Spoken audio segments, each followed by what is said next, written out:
Sir, আমার এটা জিজ্ঞাসা যে আজ আমি যদি ২৫ বছর পর ইসলাম গ্রহণ করি, তো আল্লাহ তাআলা কি আমাকে গ্রহণ করবেন? সুতরাং আমার জিজ্ঞাসা যে আপনাকে, যে আমি এত অপরাধ করেছি জীবনে, যা আল্লাহ তাআলা কি আমাকে মাফ করবেন এ ব্যাপারে?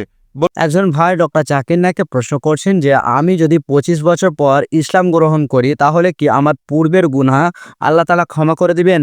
তো চলুন ডক্টর জাকির নায়েক কি উত্তর দেয় আজকের ভিডিওটিতে আমরা দেখে আসি। বললেন যে আপনার বয়স এখন 25 বছরে আপনি অনেক ভুল কাজ করেছেন, অন্যায় কাজ করেছেন।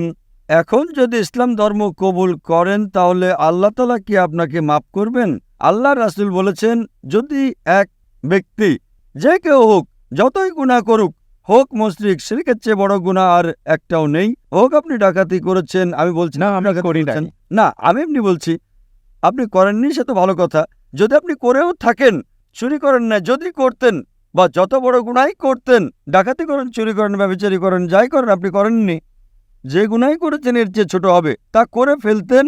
এবং আজ যদি আপনার জ্ঞানে আসে যে সেটা ভুল, আপনি ঈমান আনেন যে খোদা এক, তিনি ছাড়া কোনো মাবুদ নেই, মুহাম্মদ সাল্লাল্লাহু আলাইহি সাল্লাম শেষ পয়গম্বর, আজ আমাদের রাসূল বলেন যেন আপনি আজই জন্ম নিলেন, সকল গুনাহ মাফ।